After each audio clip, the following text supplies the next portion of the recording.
Welcome to the MUFG Global Markets FX Week Ahead podcast with Derek Halpenny, Head of Research, Global Markets, EMEA, and International Securities. It's Friday, 17th April 2026, and joining Derek to pose some questions on the financial market themes for the week ahead is Matthieu, Head of Global Client FX Sales.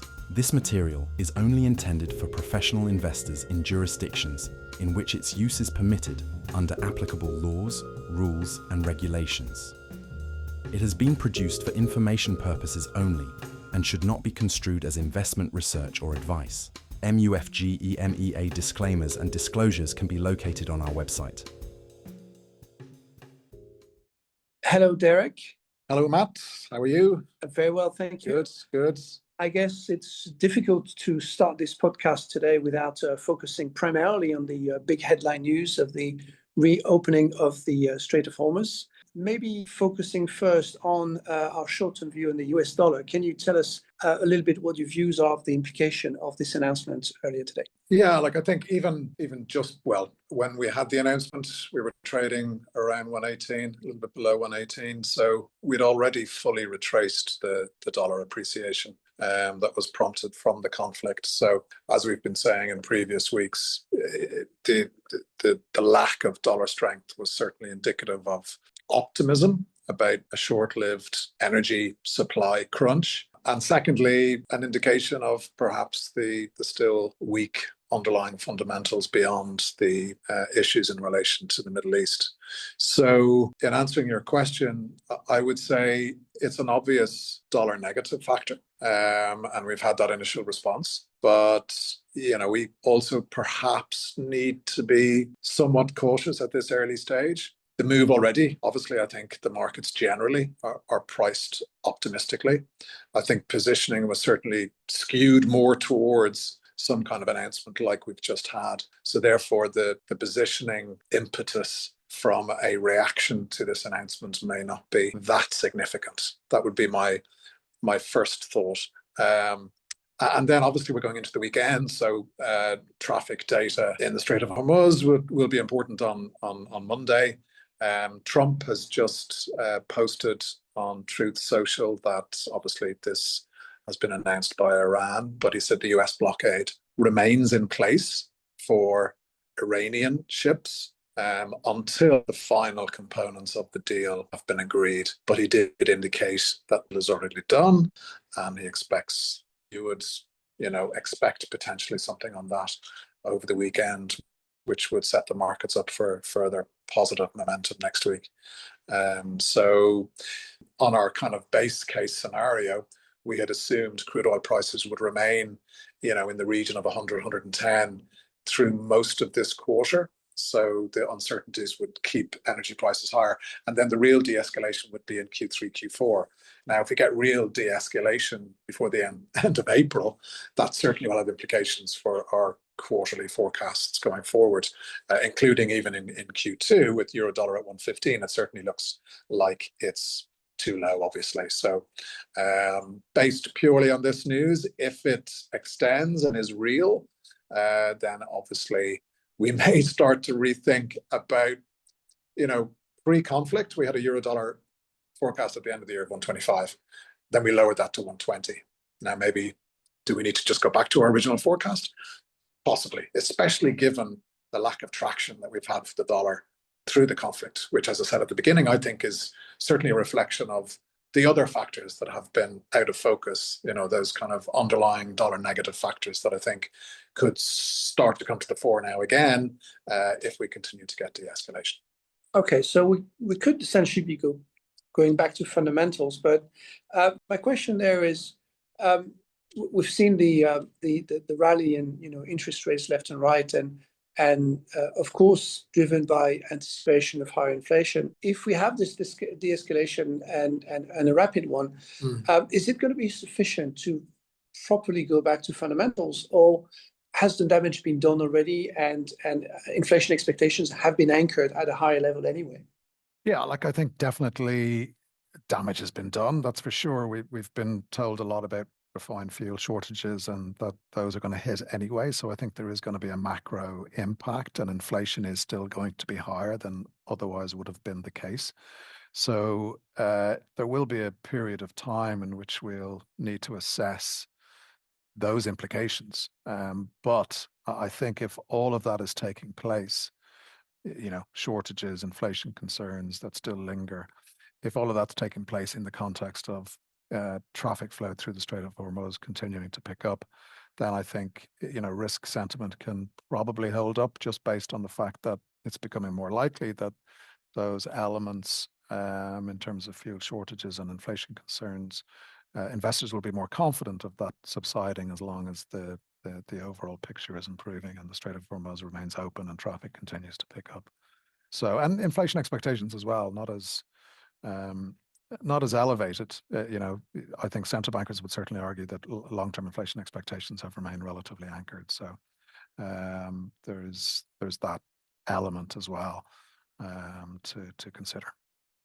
Okay, then again, the going back to fundamentals very quickly also brings in central bank policy, and there's quite a bit of noise around that as well. I think we have a Federal Reserve nomination hearing next week. We also have implications for the ECB, for the Bank of England. What's your stance? What are your views on those different elements, central bank related? Yeah, like again, going back to our assumption in our forecasts, with crude staying up at 100, 110 through the rest of this quarter, we had the ECB hiking rates on 2 occasions this year, and the Bank of England hiking on 1 occasion. And yeah, if we're now in de-escalation mode, and definitely open debate on the Bank of England, there's potentially scope that they would do nothing. Like, there's appetite from both of them, in both the ECB and the Bank of England, in terms of their comments that they're not going to rush into any decisions. But I think, given the fact that the Bank of England's monetary policy stance is already restrictive, they have a bit more scope. Whereas with the ECB, as you said, with inflation kind of baked in to some degree, I still wouldn't rule out, especially if we get a strong risk rally from here, I certainly wouldn't rule out the potential for the ECB still hiking, but twice would be a stretch. So instead of what we were assuming originally, maybe what transpires is the ECB can maybe hikes once, and maybe the Bank of England doesn't do anything. But of course, that's all very different to what's happening in the US. And this is going back to one of those kind of underlying negative factors for the dollar, the monetary policy dynamic going forward over the next 12 months, based on a dual mandate for the Fed, based on Kevin Warsh, we assume at some point aligned with President Trump. They're going to be cutting quicker, and that kind of divergence with Europe, I think, is going to become more evident and maybe become more of a focus for FX. Okay. I guess the flip side of that question is, on the other side of the pair, do you also see any specific euro positive factors that could be even further accelerating that transition? Yeah, yes. Like listeners will know, I've spoken about de-dollarization and the currencies that could benefit going forward. De-dollarization has been ongoing for some time, but it's been very orderly, and the euro has not benefited from that. It's been smaller currencies, but I do think there's the potential for the euro to benefit going forward. The EU bond market is expanding. It's becoming bigger. It's high quality liquid asset pool of capital that's available. And we're going to see more issuance on that going forward. I think also more defence spending will be done on a wider EU scale, that will be done via the European Commission and EU bond issuance. So we should see further steady expansion of that market. Therefore, liquidity improves, and that should draw in, I think, reserve demand. Interestingly, today we've had this story in relation to Europe easing up on merger and acquisition rules. So antitrust, very focused in terms of the EU Commission, trying to ensure competitiveness and a level playing field across Europe, has made inter-EU cross-country mergers and acquisitions very, very difficult.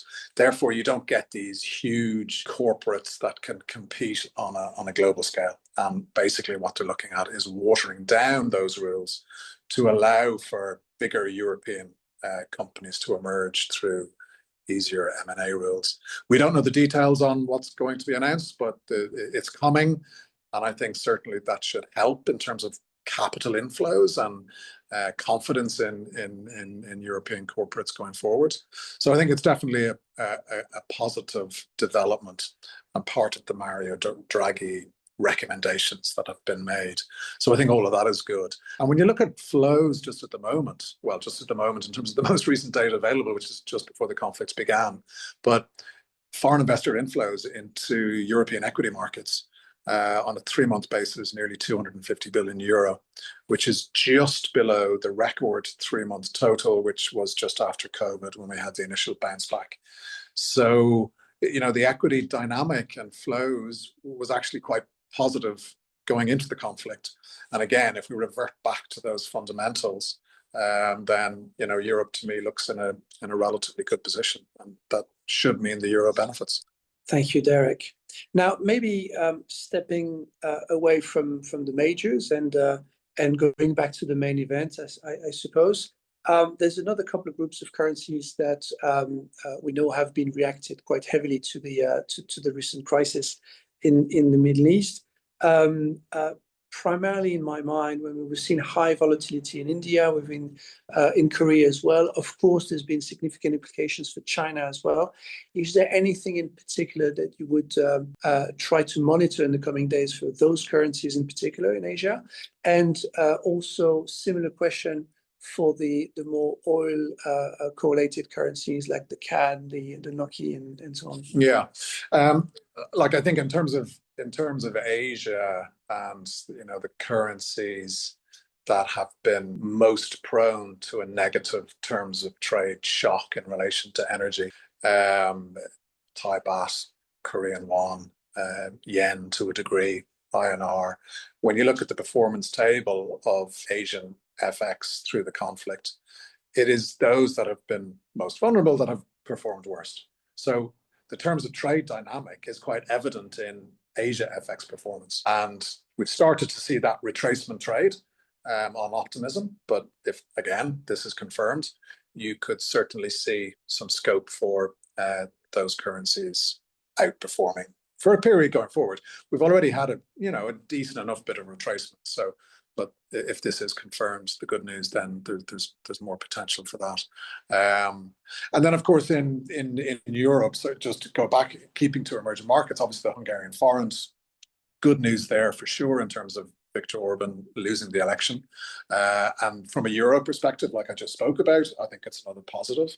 But from an EM perspective as well, given that favourable backdrop, that's another currency that we think can perform well in the weeks and months ahead. Fantastic. Let's keep an eye on all that. Thank you very much, Derek. Thank you. Thank you for listening to this MUFG Global Markets podcast. Rate, review, and subscribe. Contact your MUFG sales rep for more information. Come back next week for more insights from the Global Markets Research team.